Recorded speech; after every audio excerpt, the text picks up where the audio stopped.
வணக்கம். நான் சவல்குளம் செல்வராசு. சொந்த ஊர் தென்காசி மாவட்டம் சங்கரன்கோவில் அருகே சவல்குளம் கிராமம். தற்போது திருச்சியில் வசித்து வருகிறேன்.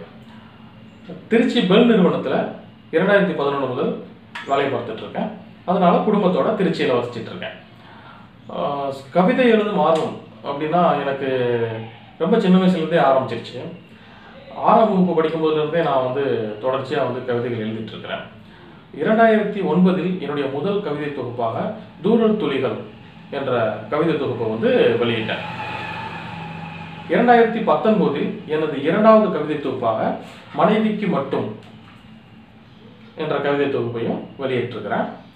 இது இல்லாமல் காதலர்கள் கவனத்திற்கு அப்படிங்கிற கவிதை தொகுப்பை மின்னூலாக வெளியிட்டிருக்கிறேன். இதில் தூரல் துளிகள், காதலர்கள் கவனத்திற்கு என்ற எனது கவிதை தொகுப்புகள் கூகுளிலேயே PDF-ஆக படிக்க கிடைக்கும். அது மட்டும் இல்லாமல் எனது கவிதைகள் குவிகம், காற்றுவெளி, பதாகை, சொல்வனம் ஆகிய இணைய இதழ்களிலும் வெளிவந்திருக்கிறது. அடுத்ததாக ஒரு சிறுகதை தொகுதி வெளியிடும் முயற்சியில் இருக்கிறேன்.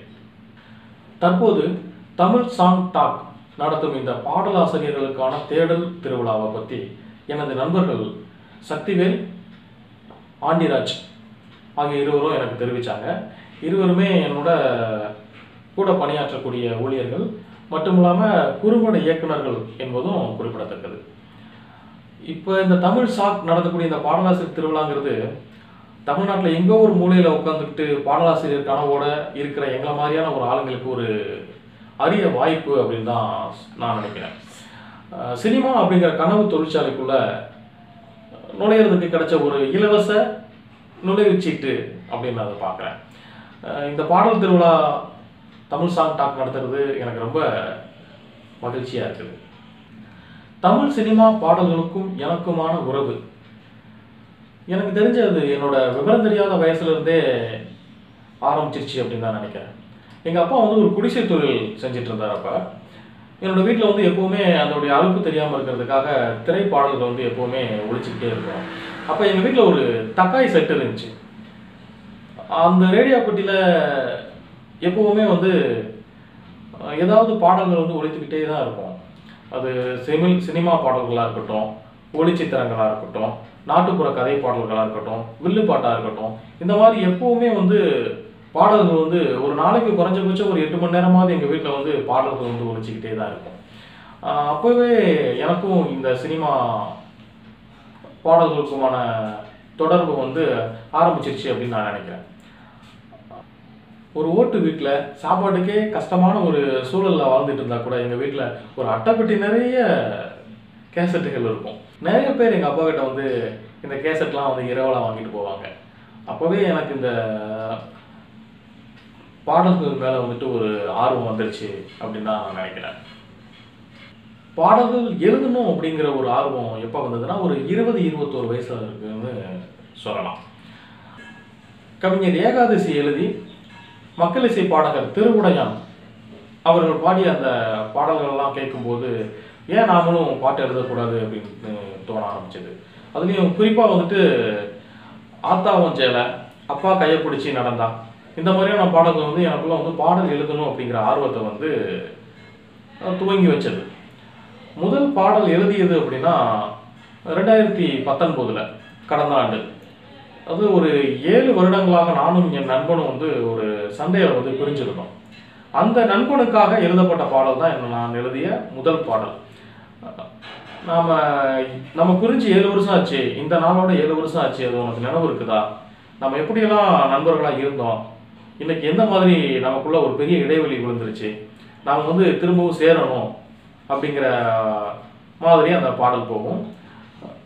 மறுபடி நம்ம சேரும் காலம் வரும்படி அந்த சாமியை கேட்போம், நிலவொளியில கூட்டாஞ்சோறு நேத்த போல நினைவுல இருக்கு, பிரிச்சது யார் சதியா சாதியா தெரியலையே, பிரிஞ்சது நல்ல நட்புக்கு நீதியா புரியலையே அப்படிங்கிற மாதிரி பல்லவியில் நான் எழுதியிருந்தேன்.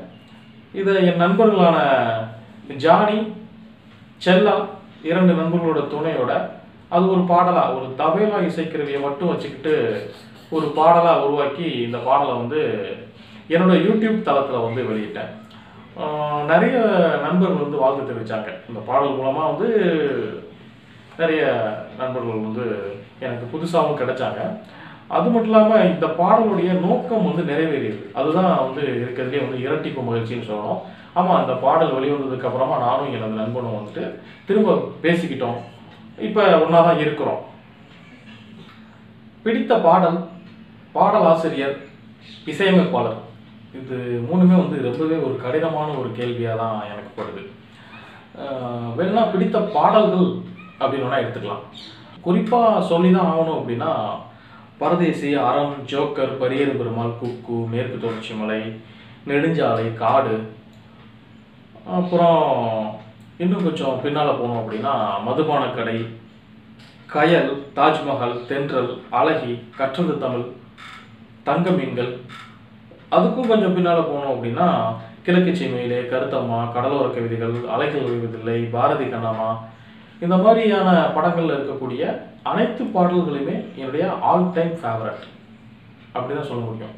பிடித்த பாடல்னு எதையாவது ஒன்று மட்டும் சொல்கிறது எனக்கு ரொம்ப கடினமாக தான் இருக்குது. பிடித்த பாடலாசிரியர்கள் கண்ணதாசன், பட்டுக்கோட்டை கல்யாண சுந்தரம், வைரமுத்து, நாமுத்துக்குமார், யுகபாரதி, இவர்களை சொல்லலாம். இன்னும் நிறைய இருக்காங்க. குறிப்பிட்டு சொல்ல சொன்னதுனால நான் இவர்களை மட்டும் குறிப்பிட்டிருக்கிறேன். இசையமைப்பாளர்கள்னா எல்லாரும் சொல்கிற மாதிரி தான் இளையராஜா, ஏ.ஆர். ரகுமான். தற்பொழுது தமிழ் சாங் டாக் நடத்தும் பாடலாசிரியர்களுக்கான தேடல் திருவிழா, இந்த போட்டிக்காக நான் 3 திரைப்படங்கள்ல இருந்து மெட்டுக்களை வந்து தேர்ந்தெடுத்திருக்கிறேன். முதல் திரைப்படம் அறம், 2வது திரைப்படம் இரவுக்கு 1000 கண்கள், 3வது திரைப்படம் பத்மஸ்ரீ கமலஹாசன் அவர்களுடைய கனவு திரைப்படமான இன்னும் வெளிவராத அந்த திரைப்படம் மருதநாயகம் திரைப்படத்துக்காக இசைஞானி அவர்கள் இசையில் வெளியிடப்பட்டிருக்கக்கூடிய அந்த ஒரு பாடலின் மெட்டையும் பயன்படுத்தியிருக்கிறேன்.